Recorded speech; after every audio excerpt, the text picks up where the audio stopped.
4장 38절 본문입니다. 제가 38절, 여러분 42절 말씀 읽으시면 됩니다. 열왕기하 4장 38절. 엘리사가 다시 길갈에 이르니 그 땅에 흉년이 들었는데 선지자의 제자들이 엘리사 앞에 앉은지라. 엘리사가 자기 사환에게 이르되 큰 솥을 걸고 선지자의 제자들을 위하여 국을 끓이라 하며. 42절.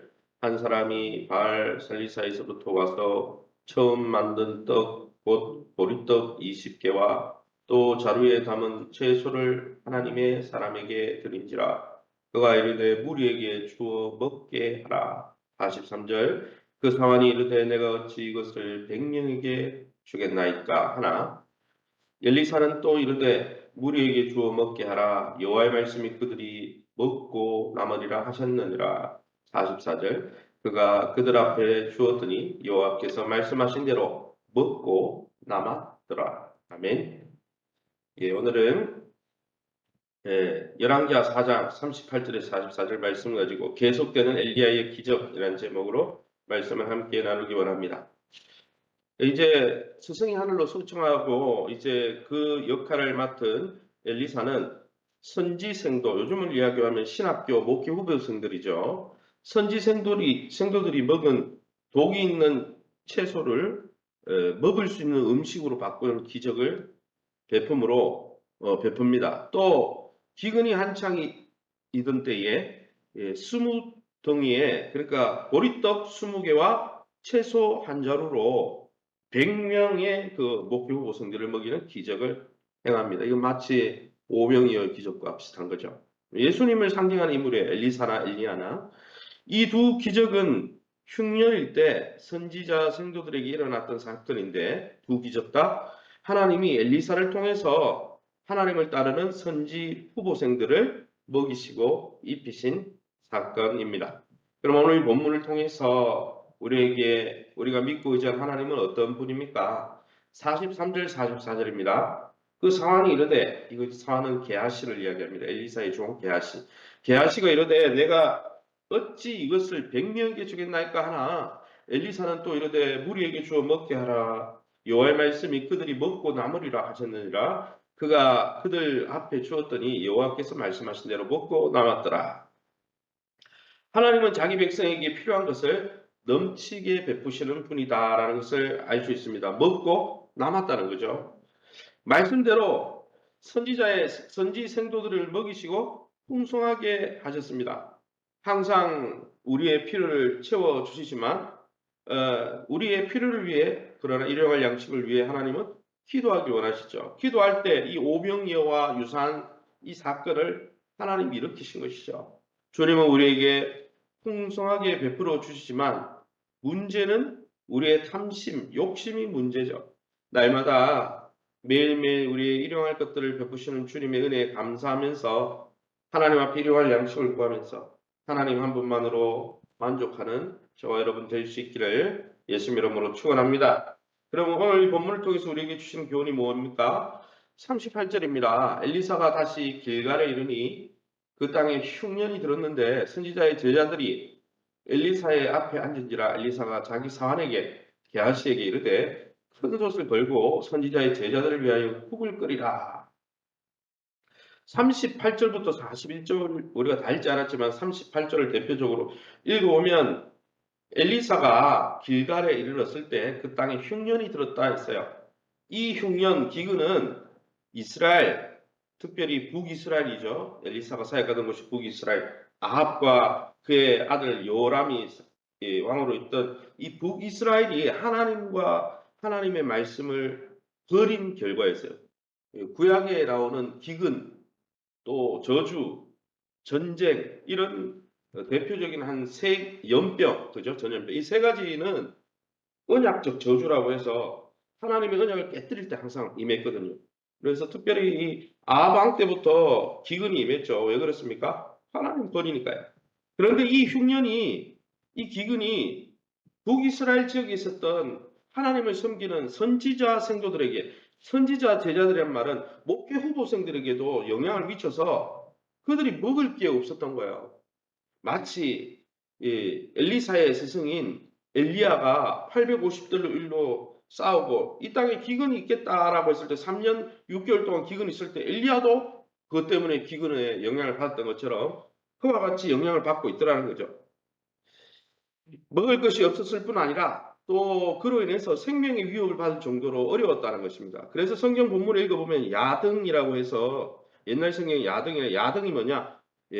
야생 오이 모양의 박넝풀 일종입니다. 이 야생 박넝풀을 열매로 요리한 것을 보면 가뭄이 얼마나 심했는지 우리가 알 수 있는 것입니다.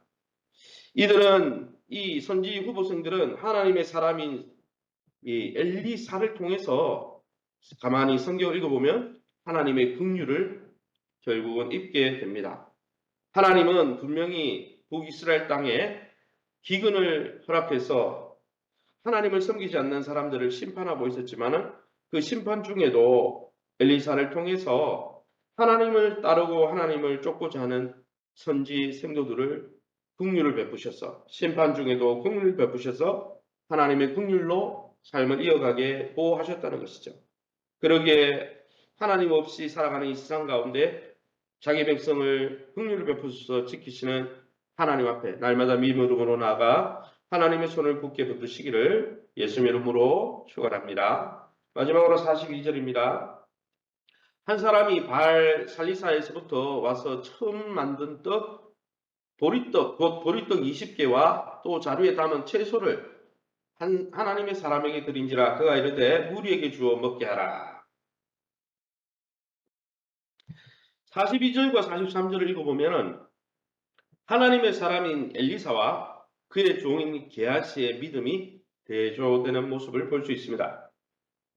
한 사람이 엘리사, 즉 하나님의 사람인 엘리사를 대접하려고 엘리사 먹으라고 쉽게 이야기하면 추석명절에 우리 성도님들이 담임 목사 챙기듯이 담임 목회자 아니면 엘리사에게 먹으라고 엘리사 먹으라고 처음 읽은 식물을 11조처럼 가져왔어요. 그러니까 사실은 이 보리떡 20개와 또 자루에 담은 채소 하나는 한 사람이 먹을 정도, 한 사람이 좀 넉넉하게 먹을 정도의 분량이죠. 하지만 엘리사는 어떻게 했습니까? 기근 가운데 자기만 먹을 수 없어서 이 선지 후보생들이 다 굶고 있으니까 그 무리들에게 나누어줘라.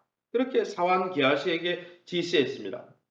엘리사는 자기 자신보다 무리의 필요를 염려한 거죠. 이것은 마치 목자 없어 방황하는 많은 하나님의 백성들, 특별히 베세다 광야에서 오병이를 일으키기 전에 주님이 뭐라고 하셨냐면은 정말 이들이 목자 없는 양같이 방황합니다. 그래서 불쌍히 여기셨다 그랬거든요. 불쌍히 여기신 첫 번째 행동이 뭐냐면 그들의 필요들을 먹이셨어요. 오병이어처럼. 그와 같이 엘리사도 긍휼히 여겼다는 것입니다. 환경에 압도당한 것이 아니라 하나님을 신뢰하고 하나님께서 정말 내가 먹도록 준 1인분의 음식이지만 하나님은 능히 그들을 먹이실 수 있는 분이다. 이렇게 믿고 나누어 주라고 한 거죠. 예수님처럼. 그런데 게하시가 뭐라고 합니까? 43절에 읽어보면 그 사안이 이르되 내가 어찌 이것을 100명에게 주겠나이까? 무슨 말입니까? 부족하다는 거죠. 택도 없다는 거죠. 1인분 약간 더 된다는 것이죠. 1.5인분. 그러나 게하시는 보리떡 20개, 채소 한 자루 가지고는 100명 택도 없습니다. 불가능합니다. 이런 이야기를 했습니다. 마치 요한복음 6장 7절에 보면 오병이어 사건을 일으킬 때 빌립이 뭐라고 했어요? 보리떡 5개, 물고기 2마리 이거 가지고 어떻게 여기 있는 2만 명을 먹일 수 있냐고. 말도 안 된다고. 계산해 보니까 200데나리온.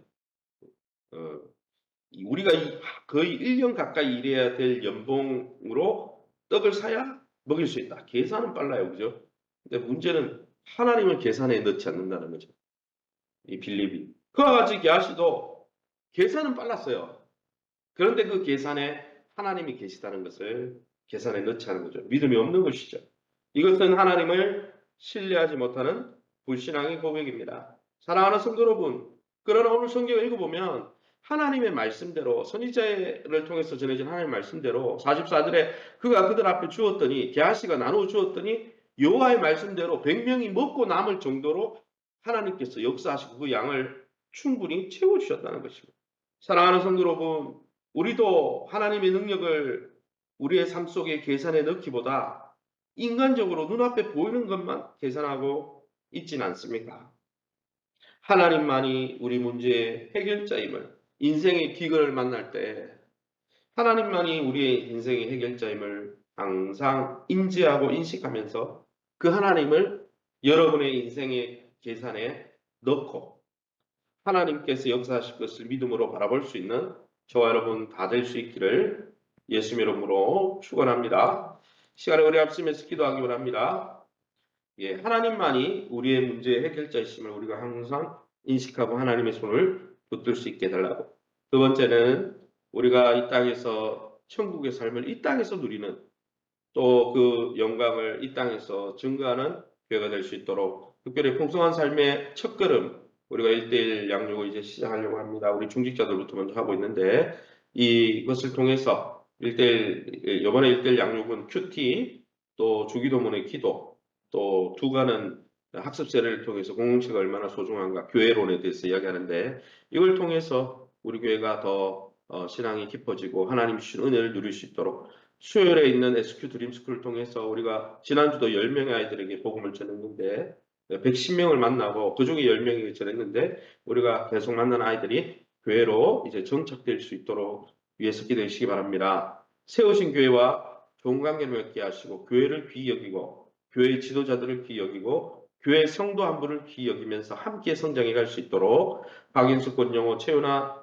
성도님의 부친을 위해서 우리 신민환 권사님 모친을 위해서 그 외에도 우리 연세 많은 권사님들 환우들을 위해서 자녀들의 앞길과 기업을 놓고 우리 합심해서 통성으로 기도합니다. 주여 하나님 아버지